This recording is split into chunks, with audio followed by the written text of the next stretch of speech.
adik-adik, ketemu lagi dengan saya, Grace, dalam seri cerita Alkitab.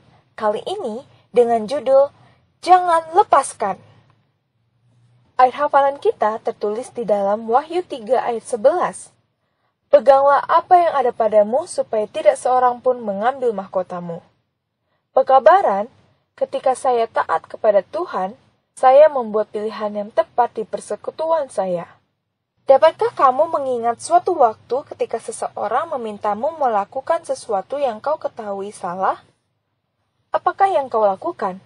Apakah engkau mengingat apa yang telah diajarkan di rumah atau di gereja tentang hidup bagi Yesus? Apakah hal itu membantumu membuat pilihan yang benar? Yusuf ingat bahwa Allah keluarganya ada bersamanya dan akan membantunya. Ketika Yusuf dijual oleh saudara-saudaranya, ia bisa saja tergoda untuk meninggalkan Allah. Ia bisa saja berpikir bahwa Allah tentunya tidak akan membiarkan dia terpisah jauh. Tetapi kemudian pikirannya kembali ke rumahnya dan tentang apa yang diajarkan oleh ayahnya tentang Allah. Ia telah mengatakan kepada Yusuf bahwa Allah selalu menepati janjinya. Yusuf memutuskan untuk menyerahkan diri sepenuhnya kepada Allah Bapanya. Oleh sebab itu, Allah memberkatinya.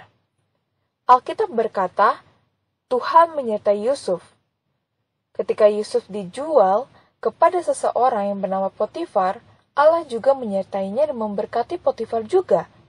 Dalam waktu singkat, Potifar memberikan tanggung jawab atas seluruh rumahnya, dan banyak orang menyukainya. Istri Potifar memperhatikan pekerjaan baik yang dilakukan Yusuf. Ia juga memperhatikan bahwa ia sangat tampan. Setan menggunakan dia untuk menggoda Yusuf. Suatu hari, istri Potifar meminta Yusuf untuk melakukan sesuatu yang ia ketahui salah.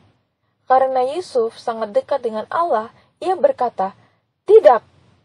Sebenarnya ia mengatakan lebih dari itu. Bagaimana mungkin aku berbuat dosa terhadap Allah? Yusuf mengetahui bahwa melakukan apa yang diminta wanita ini salah. Dan itu akan mengakibatkan dosa dan membuat Allah sedih. Tetapi istri Potifar tidak menyerah. Setiap hari ia meminta Yusuf untuk mendekatinya, dan tiap hari ia menolak. Ketika ia menyadari bahwa Yusuf tidak akan melakukan yang diinginkannya, ia memutuskan untuk membawa Yusuf ke dalam masalah. "Aku ingin bersama denganmu," ia mengatakan kepada Yusuf. Sekali lagi, Yusuf berkata, "Tidak." Ketika ia berbalik hendak pergi, perempuan itu menarik jubahnya, menarik sampai lepas. "Tolong!" Istri Potifar berteriak. "Yusuf mencoba menggangguku." Itu tidak benar. Yusuf begitu setia kepada Allah dan setia kepada tuannya, Potifar.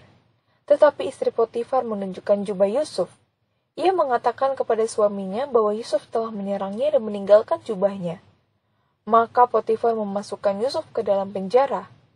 Kasihan Yusuf, ia telah kehilangan pekerjaannya, meskipun ia tidak melakukan kesalahan. Meskipun Yusuf berada dalam penjara, ia mengetahui bahwa Allah masih bersamanya. Ia percaya bahwa Allah akan terus memberkatinya. Allah ingin bersamamu juga. Ketika ia bersamamu, akan lebih mudah untuk hidup bagi Yesus. Akan lebih mudah mengatakan tidak kepada setan. Yusuf mempelajari hal ini ketika ia berada bersama keluarganya. Ia tidak pernah melupakannya. Ingatlah selalu apa yang telah kau pelajari tentang Allah dalam keluarga Kristenmu. Dengan mengenal Dia lebih baik, akan membuatmu lebih kuat, dan engkau tidak perlu khawatir tentang apa yang akan terjadi padamu.